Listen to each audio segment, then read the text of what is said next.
The alarm screamed through every hall of the Meridian colony. Velnira's 4 arms shook as she pressed the emergency transmission button. Her kind, the Quilath, had never known war. They were researchers, scientists, and poets. Their thin, insectoid bodies were built for thinking, not fighting. "This is Meridian Colony," she spoke into the microphone, her voice trembling. "We are under attack. The Velkari forces have breached our outer defenses. We have no weapons. We have no soldiers. Please, anyone who can hear this, we need help." Beside her, Tiknash watched the monitors with growing horror. The Velkari warships hung in space like dark vultures. Their warriors were already landing on the colony platforms. The Quilath had no chance against them. "How long until the Galactic Council responds?" Velnira asked. Tiknash checked his console. "The automated response says 12 to 14 days. The nearest peacekeeping fleet is on the other side of the sector." Velnira felt her hope dying. 12 days?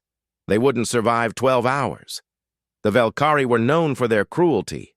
They took colonies, stripped them of resources, and left nothing behind but empty shells. "Keep broadcasting," she ordered. "Send it on all frequencies. Someone has to hear us." The minutes crawled by like hours. On the screens, Velnira watched the Velkari warriors moving through the outer sections of the colony. They were large creatures, covered in thick scales and armed with plasma weapons. Each one could kill a dozen Quilath without effort. The colonists were hiding in their homes, barricading doors with furniture. Parents held their children close. Everyone knew what was coming. Then something changed on the communications console. A light blinked, green, not red. "Administrator," Tiknash said, his voice strange. "We have a response." "The Council?" Velnira asked hopefully. "No." Tiknash looked at her with wide eyes. "Terrans." Velnira felt ice in her stomach. Terrans. Humans. She had heard the stories like every civilized species in the galaxy. They came from a death world called Earth, a planet so violent, so deadly, that simply surviving there meant becoming a monster. The Terrans had predator eyes that faced forward to hunt prey. They had teeth designed for tearing meat. They were tall, heavily muscled, and covered in skin that could be any color. Worst of all, they enjoyed fighting.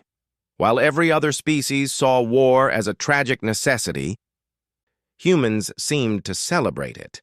They had more words for combat than most species had for love. "What do they say?" Velnira asked. Tiknash played the recording. A voice came through the speakers, speaking in perfectly translated Kalathi. It was a female voice, but it sounded hard and cold. "Meridian Colony, this is the UNSC Retribution. We received your distress call. We are 6 hours out. Hold your position. Protect your people. We're coming." That was all. No questions. No negotiations. Just a simple statement of fact. Should we accept?" Tiknash asked. Velnira looked at the screens showing the Velkari warriors smashing through doors. She heard the screams of her people echoing through the colony halls. She thought about the stories of Terrans, the monsters who fought like demons, who never retreated, who treated warfare like an art form. Then she thought about her people dying. "Accept their help," she said quietly. "The Velkari will kill us. At least the Terrans might just frighten us to death." Tiknash sent the confirmation. Within seconds, another message arrived. "Confirmed. Retribution inbound. Military Commander Kang speaking. Keep your people away from the outer landing platforms. When we arrive, stay inside. Lock your doors. Do not come out until we give the all clear." The voice was male this time, deep and rough. It sounded like grinding stones. Velnira wondered what kind of creature could make such a sound. "They're giving us orders," Tiknash said nervously, "in our own colony." "Let them," Velnira replied. "If they can stop the Velkari, they can give whatever orders they want." The next 6 hours were the longest of Velnira's life. She moved through the colony, helping her people barricade themselves in the inner sections. The Velkari seemed to be taking their time, playing with their victims. They knew no help was coming. They were enjoying the hunt. Velnira tried to imagine what the Terrans would be like. She had seen pictures once, in a xenobiology textbook. The human in the picture had been smiling, showing all its teeth. The caption had explained that humans showed their teeth to express happiness, not aggression. But to Velnira, it had looked like a predator about to strike. In the command center, Tiknash suddenly stood up straight. "Administrator, they're here!" Velnira rushed to the monitors. In the space above the colony, reality seemed to tear open. A massive ship dropped out of faster-than-light travel with impossible precision. Most species needed careful calculations and slow approaches when exiting FTL. The Terran ship had appeared exactly where it wanted to be, right above the colony. The UNSC Retribution was not elegant like Council ships. It was a block of dark metal and weapons. It looked like it had been built for only one purpose: destruction. A message came through immediately. "Meridian Colony, this is Communications Officer Hana. We see the Velkari forces. 200 hostiles on the surface, 3 warships in orbit. Confirm that all Quilath civilians are in the intersections." "Confirmed," Velnira managed to say. "All civilians are inside." "Good." There was a pause. Then Hana's voice came back, softer this time. "We know you're scared. We know what you've heard about us. But we're here to help. We're not your enemy. The Velkari are. Just stay inside and let us work." On the screens, Velnira watched the Velkari commander broadcasting his own message to the Terran ship. It was full of threats and boasts. The Velkari had 3 warships to the humans' 1. They had 200 warriors on the ground. They demanded the Terrans leave immediately. The response came from Commander Kang. His voice was like ice. "Negative. We don't leave people behind." Then came a sound Velnira would never forget. It was laughter. The human commander was laughing at the Velkari threats. "All Marines to drop pods," Kang ordered, his voice now hard and professional. "We have civilians to protect and hostiles to eliminate. Rules of engagement. Anything that threatens the Quilath dies. Anything that surrenders gets to live. Launch in 30 seconds. Velnira watched the bottom of the human ship. Dozens of small pods detached and began falling toward the colony like meteorites. Each one carried human soldiers. Each one carried the monsters from Earth. The Velkari warriors on the surface looked up at the falling pods. They raised their weapons, confident in their numbers and strength. They had no idea what was coming for them. Velnira touched Tiknash's shoulder with one trembling hand. "They're here," she whispered. "The Terran monsters have arrived." Tiknash nodded slowly, his eyes fixed on the falling pods. "May the old spirits help us all." The drop pods hit the ground like thunder. Velnira watched from the command center screens as they crashed into the landing platforms, sending up clouds of dust and debris. The Velkari warriors moved toward them, weapons ready, confident smiles on their scaled faces. The first pod door exploded outward.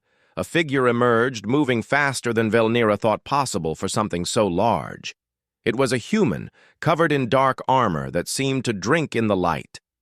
The armor was marked with symbols and scratches. This was not parade gear. This was equipment that had seen real combat. Behind the first human came others. They moved in perfect coordination, spreading out in a pattern that looked random, but clearly wasn't. Each human knew exactly where the others were without looking. Tiknash zoomed in one of the cameras on a human face. The helmet had retracted, showing the features beneath. It was a male with dark eyes that swept across the battlefield with cold calculation. His face was scarred, with a line running from his eyebrow to his jaw. When he spoke into his communication device, Velnira could see his teeth. "This is Squad Leader Rin," the human said. We have eyes on approximately 40 hostiles in our sector. Beginning engagement." The Velkari commander laughed and raised his plasma rifle. He fired at the nearest human, a shot that should have burned through armor and flesh. The human simply moved. Not a dodge, not a dive, just a casual step to the side. The plasma bolt passed through empty air. Then the human raised his own weapon and fired back. The sound was different from plasma weapons. It was sharp, quick, like breaking stone. The Velkari commander's head snapped back and he fell. The battle had begun. Velnira watched in shock as the humans moved through the Velkari forces like a storm. They weren't just fighting, they were hunting. A human female with short black hair slid behind cover, aimed for exactly 2 seconds, and fired. A Velkari warrior dropped. She moved to new cover and repeated the process. "That's Tactical Officer J," Hana's voice came through the communication channel. Velnira had almost forgotten the communications officer was still on the line. "She's eliminating their squad leaders first. Standard Terran combat doctrine. Remove command structure. Create chaos." Another human appeared on a different screen. This one was smaller, with gentle features and kind eyes, but she was running directly into the combat zone, ignoring the weapons fire around her.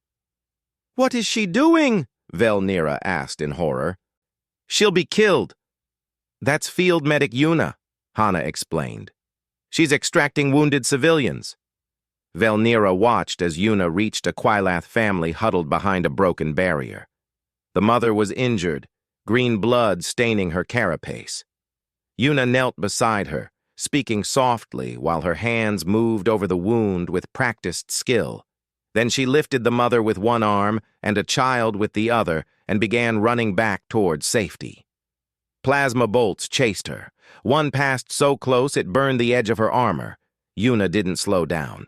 She reached the safe zone, deposited the civilians, and immediately turned to run back into the combat. "She's insane," Tiknash whispered.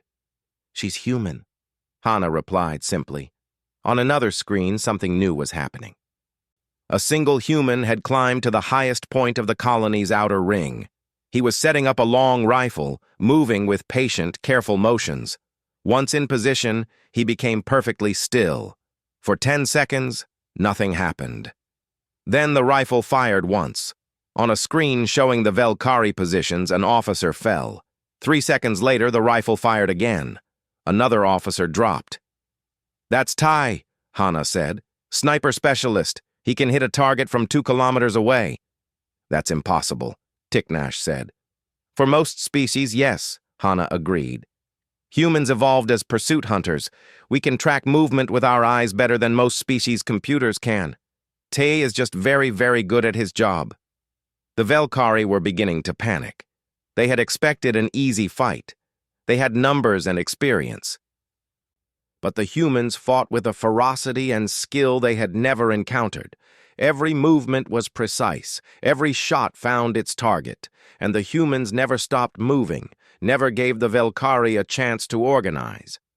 A new human appeared on the screens, smaller than the others, with a wide smile on her face.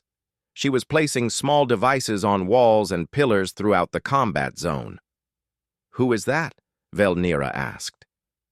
"Demolitions expert Mina," Hana said, and there was a note of amusement in her voice.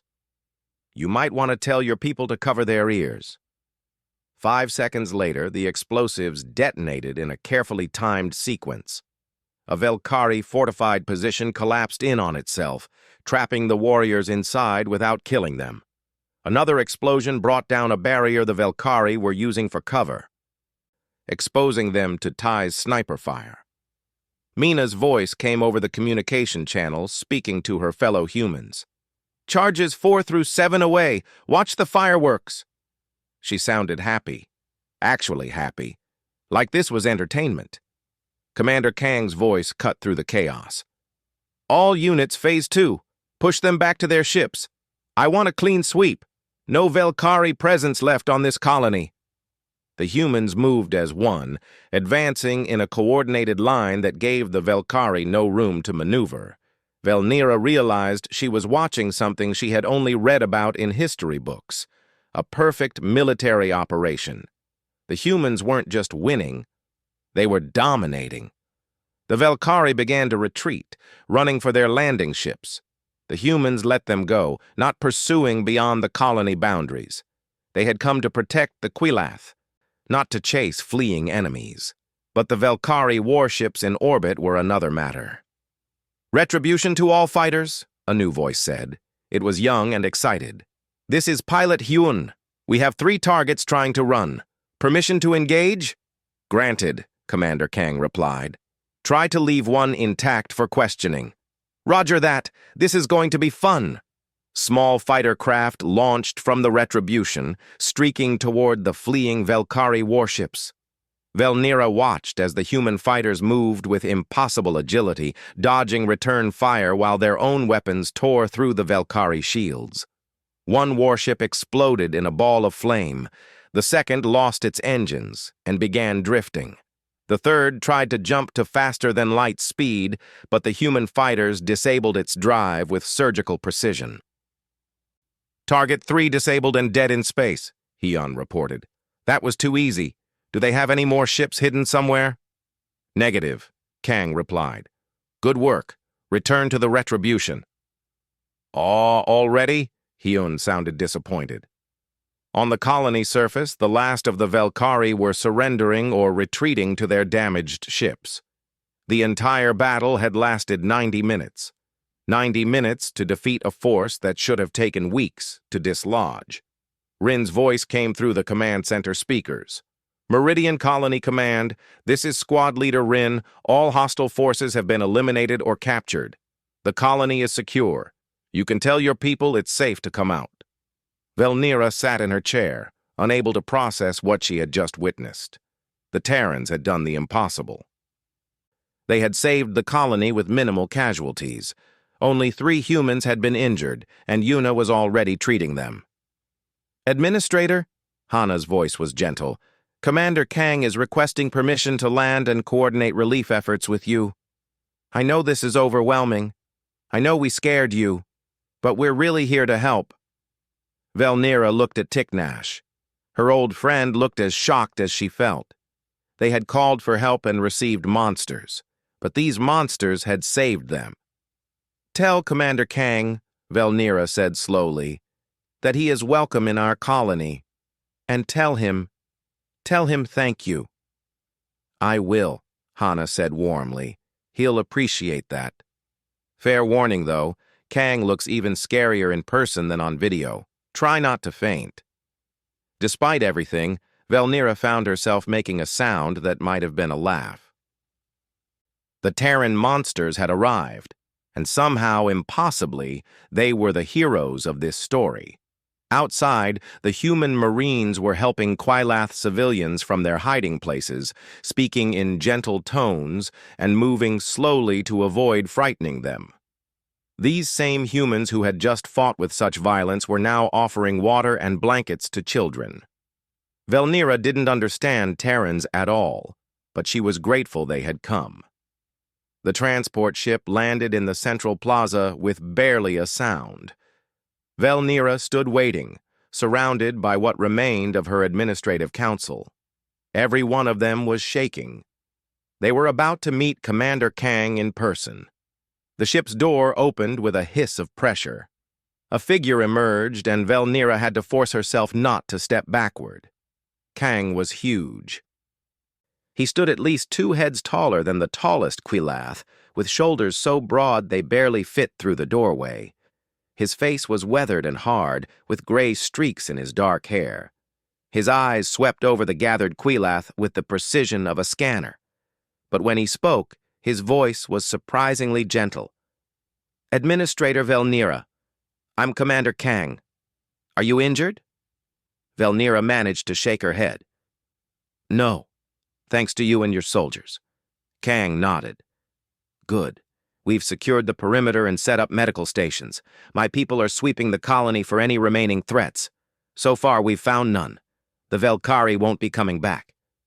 He pulled out a small device and projected a holographic map of the colony. I need you to show me where your critical systems are. Life support, power, water. We'll make sure nothing was damaged in the fighting." As Velnira pointed out the various systems, she noticed something strange. Kang's hands were steady and sure as he made notes on his device, but they were also scarred and calloused. These were hands that had seen hard work and harder fighting. "You're afraid of me," Kang said suddenly. It wasn't a question. Velnira froze. We are grateful for your help." "That's not what I asked." Kang looked at her directly. His eyes were dark brown, almost black. "You're terrified. I can see it.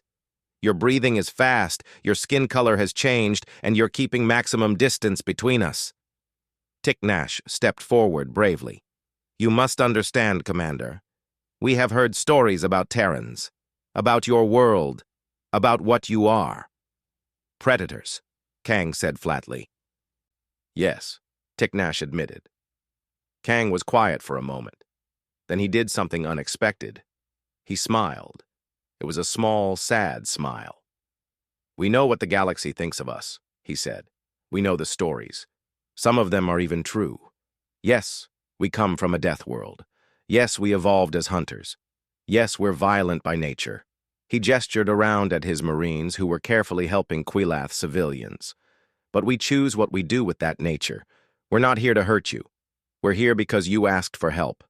That's enough for us." Velnira felt something in her chest loosen slightly. "Why?" she asked. "Why would you risk your lives for strangers?"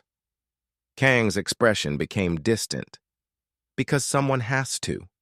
Because you deserved help and no one else was coming. Because it's the right thing to do." He looked back at her. "We're not offended that you're scared. We understand. But we're not your enemy, Administrator. We never will be." Before Velnira could respond, a commotion drew their attention. A group of Quilath children had gathered around one of the human Marines. It was Yuna, the medic. She was kneeling on the ground, holding up her hands and making shadow shapes with her fingers. The children were watching with fascination, their fear forgotten. "That's a bird," Yuna was saying, moving her hands to create a new shape. "And this is a dog. It's an animal from our world. Very friendly." One brave child reached out and touched Yuna's hand. The medic stayed perfectly still, letting the child explore. Her smile was warm and genuine. "Yuna is good with children," Kang said. "She has 3 younger siblings back on Earth. She joined the medical corps to help people." "She ran into weapons fire to save our people," Velnira said quietly. "I watched her do it multiple times. She could have been killed." "Yes," Kang agreed. "That's also very Yuna. She believes every life is worth saving." Over the next hours, Velnira watched the humans work throughout the colony. They moved with the same precision they had shown in combat, but now that precision was directed at helping rather than fighting. Engineer Yun worked alongside Quilath technicians, repairing damaged power systems. She was quiet and focused, explaining Terran repair techniques in simple terms. The Quilath were amazed at how quickly she diagnosed and fixed problems. Xenobiologist Wu was cataloging the colony's research specimens, making sure nothing had been damaged in the attack. He asked endless questions about Quilath biology and culture, genuinely fascinated by everything he learned. "Your compound eyes can see into the ultraviolet spectrum," he said excitedly to one researcher. "That's incredible. Do you have any studies on how that affects your art and architecture?" Sniper Tay had positioned himself on the highest tower, keeping watch for any returning threats. Velnira visited him there and found him sitting perfectly still, his rifle across his lap, his eyes constantly scanning the horizon. "Do you ever rest?" she asked. "After the mission is complete," Tay replied. His voice was soft and calm. "Right now, you're under my protection. I won't let anything happen to you."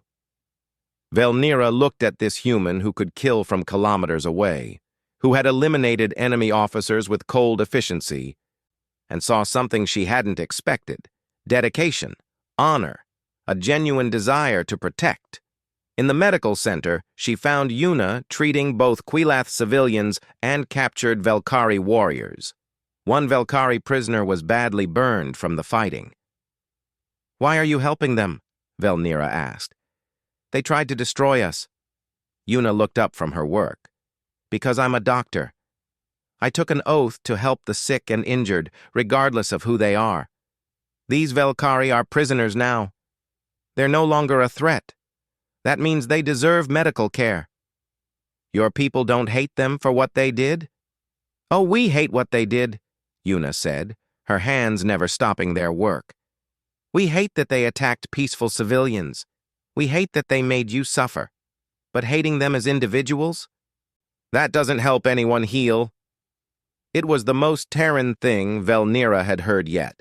They could be ruthlessly violent in combat, but also ruthlessly compassionate in its aftermath.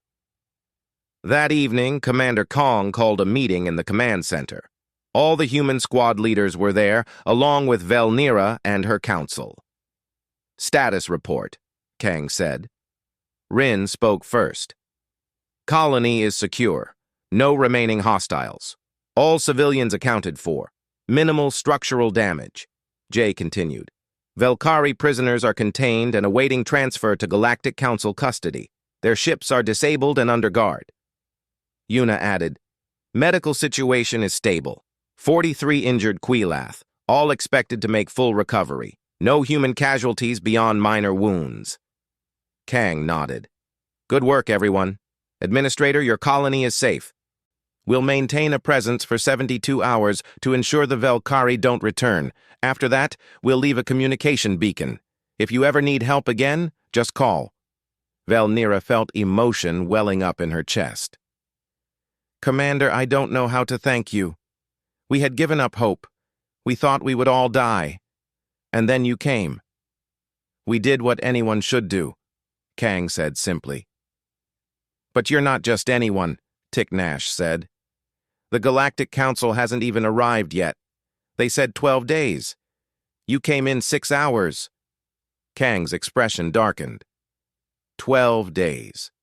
In 12 days, you all would have been dead or enslaved. That's unacceptable." "Is that why you came?" Velnira asked. "Because the Council wouldn't arrive in time?" "We came because you asked for help," Kang corrected. "The timing just made it more urgent."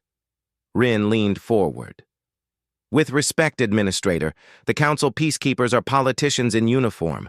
They follow procedures and protocols. We're soldiers. When someone is in danger, we don't wait for permission or approval. We just go." "Even for strangers?"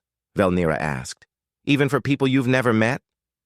"Especially for people we've never met," Yuna said softly. "Because that's when help is needed most." Velnira looked around at the humans in the room. Each one was different. Different faces, different specialties, different personalities. But they all shared something. A fierce determination to protect those who couldn't protect themselves. "You're not monsters," she said suddenly. Kang raised an eyebrow. "We're not?" "No," Velnira said with certainty. "Monsters would have let us die. Monsters would have demanded payment or tribute. You came because we needed help. That's not monstrous, that's heroic." The humans looked at each other. Then Kang smiled, a real smile this time. "Tell that to the Velkari," he said. "I think they'd disagree." On the second day after the battle, Velnira found herself in an unusual situation. She was having tea with a human. Chaplain Sue had introduced herself that morning as the Retribution's spiritual advisor. She was older than most of the other humans, with silver streaks in her black hair and deep lines around her eyes. When she smiled, those lines deepened in a way that made her look wise and kind. "I hope you don't mind," Sue said, pouring hot water over dried leaves in the Quilath style. "Commander Kang thought you might appreciate someone to talk to. Someone who isn't carrying a weapon." Velnira watched the human's careful movements. "You're the first Terran I've met who isn't a soldier." "Oh, I'm still military," Sue corrected gently. "But my job is taking care of souls, not fighting battles. Though I can handle a rifle if needed. All humans learn basic combat skills." "All of you?" Velnira asked, surprised. "Even spiritual advisors?" "Even children," Sue confirmed.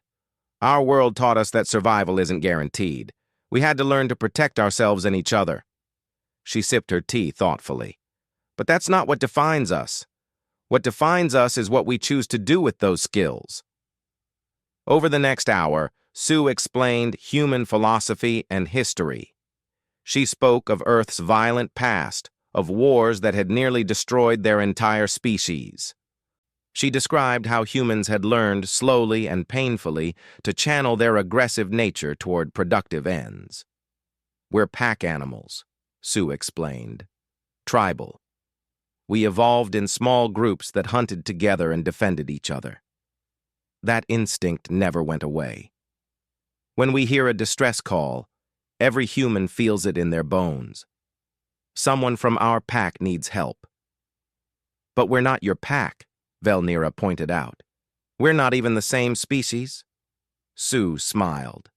"That's the beautiful part. Humans expanded our definition of pack to include anyone who needs protection. You asked for help. That made you part of our pack. Simple as that." In another part of the colony, Wu, the xenobiologist, was enthusiastically teaching a class of young Quilath about Earth's ecosystem. He had brought holographic displays showing forests, oceans, and mountains. "Your world seems impossibly dangerous," one student said, looking at the projection of a great white shark. "How did you survive?" "By being more dangerous," Wu said cheerfully. "But also by being smarter. Humans can't outrun most predators on Earth. We can't outfight them with claws or teeth. So we used tools. We used our brains. We worked together." Another student raised a delicate arm. "Is it true that humans are the only species that hunts for sport?" Wu's expression became serious. "Some humans did in our past. Most don't anymore. We learned that killing for pleasure is wrong. Now we use those hunting instincts differently. We hunt for knowledge, for justice, for solutions to problems." He gestured to himself. "I'm a hunter of information now. I track down facts instead of prey." The students seemed to find this idea fascinating. Their fear of the humans was gradually being replaced by curiosity. In the engineering section, Yoon was teaching Quilath technicians about Terran repair methods. Her approach was completely different from Wu's enthusiasm. She was quiet, methodical, and patient. "Your species thinks in terms of replacement," she observed. "Something breaks. You replace it with a new part. Humans think in terms of repair. We fix things because resources on Earth were limited. We had to make everything last." A Quilath engineer examined the power coupling Yoon had just repaired. "This is remarkable. The part was completely damaged. I would have said it was beyond saving." "Nothing is beyond saving if you're creative enough," Yoon replied. "That's a very human philosophy. We don't give up easily, on anything." Velnira was learning this firsthand. She had been working with Tactical Officer Jay to improve the colony's defense systems. Jay was all business, explaining security protocols with the precision of a computer. "You need sensor arrays here, here, and here," Jay said, marking positions on a holographic map. "That gives you complete coverage of the colony perimeter. And you need an emergency protocol. What to do if sensors detect hostiles?" "We're not warriors," Velnira said helplessly. "We don't know how to fight." "You don't need to fight," Jay replied. "You need to delay and survive until help arrives. Install strong doors. Create safe rooms. Have emergency supplies ready. Make it difficult for attackers to reach you quickly." "Will help arrive in time?" "Though," Velnira asked, "the Council took 12 days to respond to our distress call." Jay looked at her directly. "Terra will respond in hours. We've already flagged your colony in our system. If you call for help, we'll come. Always. Why? Velnira asked the question that had been bothering her since the humans arrived. Why do you care so much about protecting strangers? Jay was quiet for a moment, considering her answer. Because we know what it's like to be helpless. Every human has been weak at some point. Every human has needed help. We remember that feeling. We don't want others to experience it if we can prevent it. That evening, the humans organized a meal with the Quilath colonists. It was an awkward affair at first. The Quilath were still nervous around these tall, powerful predators. The humans were trying very hard to appear non-threatening. Rin sat with a group of Quilath workers, showing them pictures of his family on Earth. "This is my daughter," he said proudly. "She's 7. She wants to be a scientist when she grows up." "You have a child?" one Quilath asked in surprise. "But you're a soldier. You fight and kill." "Yes," Rin said simply. "I fight so that she doesn't have to. I kill so that she can live in a peaceful world. Every battle I fight is for her future." The Quilath seemed to struggle with this concept. How could someone be both a devoted parent and a skilled warrior? At another table, Yuna was playing a human game with Quilath children. It involved tossing a small ball and catching it. The children were delighting in her exaggerated reactions when she missed. "You're terrible at this," one child laughed. "I know," Yuna said, grinning, "but you're all doing great. Who wants to teach me the proper technique?" Velnira watched as the children crowded around the human medic, completely unafraid now. Just 2 days ago, these same children had been hiding in terror. Now they were playing with the very creatures that had frightened them. Tiknash joined Velnira at her observation point. "They're not what we expected," he said quietly. "No," Velnira agreed. "They're both worse and better. Worse because they really are as dangerous as the stories say. Better because they use that danger to protect instead of conquer." "Do you think other species will understand that?" Tiknash asked. Before Velnira could answer, Sue appeared beside them. The chaplain had a way of moving very quietly for such a large creature. "That's the question, isn't it?" Sue said. "Will the galaxy judge us by our nature or by our actions? We can't change what we are. We evolved as predators on a death world. But we can choose what we do with that inheritance." "The galaxy fears you," Velnira said honestly. "I know," Sue replied. "Fear is a natural response to the unknown and dangerous. We don't blame anyone for being afraid. But we hope that, in time, people will see past the fear. See that we're trying to be better than our biology demands." "You're philosophers as well as warriors," Tiknash observed. Sue laughed. "Humans are everything, all at once. We're warriors and poets, scientists and artists, builders and destroyers. We contain multitudes. That's what makes us so confusing to other species." Velnira thought about this. The Quilath were one thing. Peaceful researchers. The Velkari were one thing. Violent conquerors. But humans were many things simultaneously. They could be gentle with children and ruthless with enemies. They could create beautiful art and terrible weapons. They could laugh and cry and fight and love, all with the same passionate intensity. "I think I'm beginning to understand," Velnira said slowly. "You're dangerous because you have to be. But you're kind because you choose to be." Sue smiled. "That's the most accurate description of humanity I've ever heard from a non-human." "Yes. Our danger is our nature. Our kindness is our choice. And we always, always choose to protect those who need it." Across the room, Commander Kang stood and raised a glass of water. "A toast," he said in his deep voice, "to new friends and future allies, to the Quilath of Meridian Colony, who showed courage in the face of terror, and to the reminder that help can come from unexpected places." The Quilath and humans raised their glasses together, and in that moment, Velnira knew that everything had changed. The galaxy would never look at Terra the same way again. Neither would she. On the third day, the Galactic Council peacekeeping fleet finally arrived.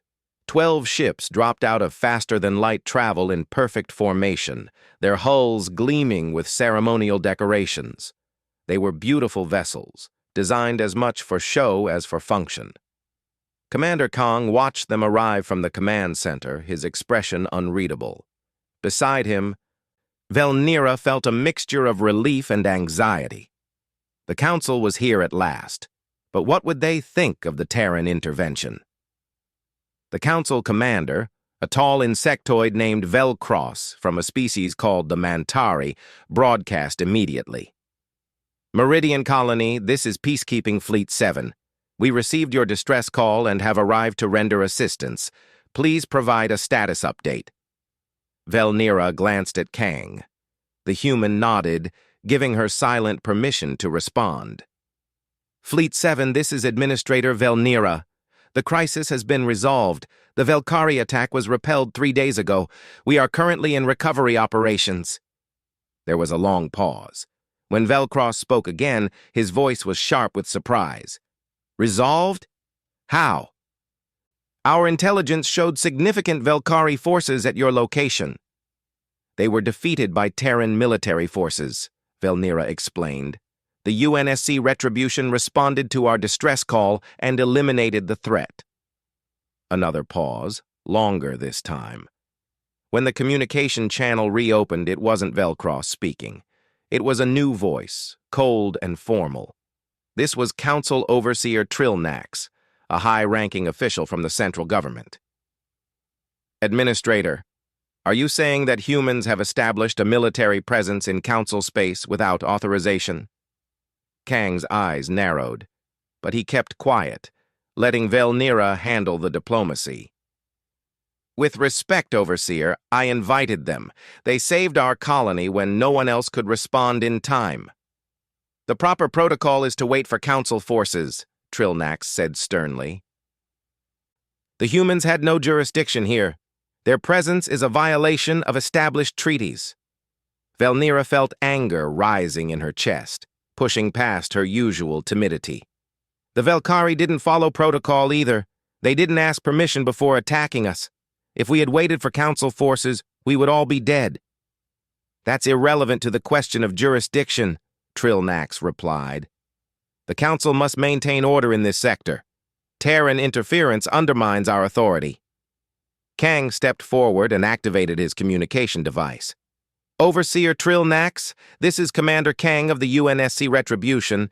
Let me make something very clear. We didn't interfere. We responded. There's a difference. Commander, you entered Council space without permission, Trilnax said. You engaged in military action without Council approval. These are serious violations. You took 12 days to respond to a distress call, Kang replied, his voice like ice. 12 days. We took 6 hours. Maybe instead of worrying about jurisdiction, you should worry about why your peacekeeping forces move so slowly. The communication channel went silent. Velnira could imagine the shocked faces on the Council ships. No one spoke to the Council Overseer like that. Finally, Trilnax spoke again. Your attitude is exactly why the Council has concerns about Terran military expansion. You're aggressive, unpredictable, and refuse to follow established protocols. We follow one protocol, Kang said flatly. When someone asks for help, we provide it. Immediately. Not in 12 days. Not after filing paperwork and getting approval. Immediately. That kind of thinking leads to chaos, Trilnax argued. The Council exists to maintain order. We have procedures for a reason. Hana, who had been listening quietly, suddenly spoke up. Overseer, question. How many colonies has the Council lost in the past 5 years because peacekeeping forces couldn't arrive in time? Silence. I can answer that, Hana continued. 17. 17 colonies were destroyed or captured while waiting for help that came too late. How many has Terra lost? 0. Because we don't wait. Velnira watched the exchange with growing amazement. The humans weren't backing down. They weren't apologizing. They were challenging the most powerful political body in the galaxy. Trillnax changed tactics. Regardless of your justifications, Commander, the Council demands that Terran forces withdraw immediately from Meridian Colony. This is Council space and Council jurisdiction.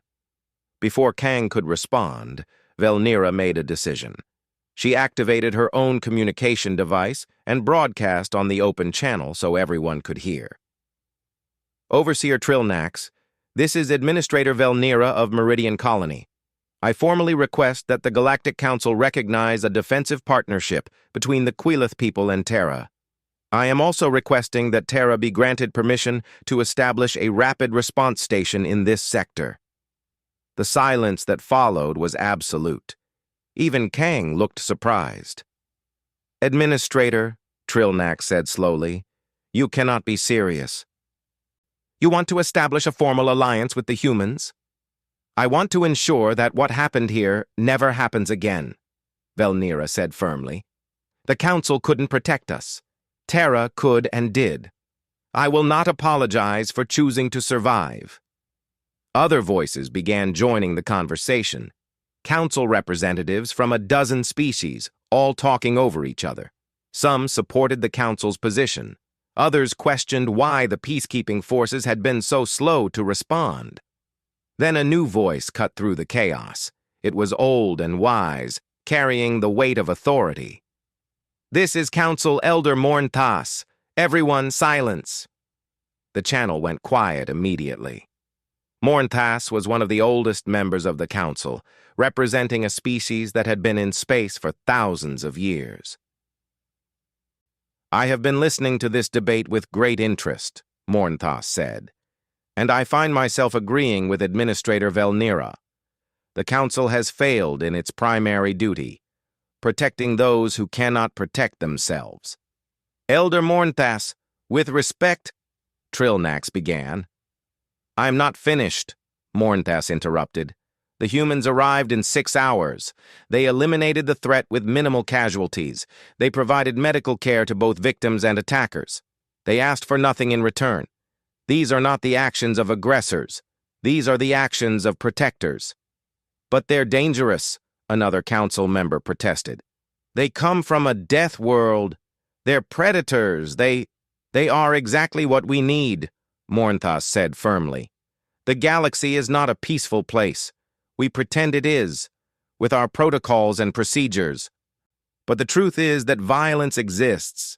Predators exist, the Velkari exist, and when they strike, we need defenders who can respond with appropriate force. You're suggesting we legitimize Terran military action? Trillnax asked, shocked. I'm suggesting we recognize reality, Mornthas replied. The humans are offering to protect peaceful species from aggressive ones. They're offering to respond quickly to emergencies. They're offering to be the shield that the Council has failed to be. I say we accept their offer and work with them rather than against them. The debate continued for another hour. But Velnira could sense the tide turning. The Council couldn't argue with results. The humans had saved Meridian Colony. They had done it efficiently, professionally, and without asking for anything in return. Finally, a vote was called. The result was close, but clear. The Council would officially recognize Terra's right to respond to distress calls in Council space. They would establish protocols for human Council cooperation. And they would allow Meridian Colony to formalize its alliance with Terra. Trillnax accepted the decision with poor grace. Very well, but the Council will be watching the humans closely. Any sign of aggression or expansion will be met with immediate response. Kang's response was calm. That's fair. Watch us. Judge us by our actions. We have nothing to hide. As the Council ships began their formal inspection of the colony, Velnira found herself standing with Kang on one of the observation platforms. You challenged the entire Galactic Council, she said. You weren't afraid at all. I was terrified, Kang admitted. But fear doesn't change what's right. The Council's procedures got people killed. That needed to be said. What happens now? Velnira asked. Will more humans come? Only if you want them, Kang replied. We'll establish a small station in this sector. Just enough forces to respond quickly if there's another emergency. But this is your colony, your space. We're not here to take over. We're here to help. Over the next day, the humans prepared to depart. They left behind medical supplies, defense equipment, and detailed instructions for the colony's security systems. They also left something more valuable: hope. On the final evening, the entire colony gathered to say goodbye. Quilath families stood with human soldiers, sharing stories and promises to stay in touch. Yuna hugged each of the children she had played with. Be brave, she told them, and remember, if you ever need help, just call. We'll come. Wu exchanged research data with Quilath scientists, excited about future collaborations. We could learn so much from each other, he said enthusiastically. Even quiet Yun had made friends among the Quilath engineers. You're good people, she told them simply. It was an honor to work with you. Tay came down from his watchtower for the first time in 3 days. He shook hands with Tiknash. Your colony is secure, but stay alert. The galaxy can be dangerous. Rin, the scarred squad leader, found Velnira in the crowd. Thank you for trusting us, he said. I know we're not what you expected. No, Velnira agreed. You're better. You're exactly what we needed. Commander Kang was the last aboard the transport ship. He paused at the door and turned to address the assembled crowd. People of Meridian Colony, he said, his deep voice carrying across the plaza. You showed courage in the face of terror. You asked for help when you needed it. You didn't give up hope. Those are the qualities that build strong civilizations. We were honored to stand beside you. Will you really come if we call again? Someone in the crowd asked. Kang's answer was simple and absolute. Always. That's the Terran way. The transport lifted off, carrying the humans back to their warship. Velnira watched until it was out of sight, then looked up at the stars. 3 days ago, she had sent a desperate message into the void, hoping for salvation. She had received something unexpected: monsters from a death world, predators from Earth, humans who fought like demons. But those monsters had saved them. Those predators had protected them. Those humans had shown them that danger and heroism could exist in the same heart. The galaxy was changing. The Terran standard had been set. Help would come quickly, forcefully, and without hesitation. The weak would be protected. The predators would be challenged. And anyone who threatened peaceful people would face the wrath of Terra. Velnira looked at Tiknash and smiled. The galaxy will never be the same. No, her old friend agreed. The humans have changed everything.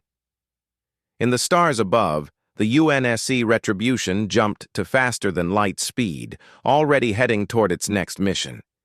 Somewhere in the galaxy, someone else would cry for help, and the Terran monsters would answer.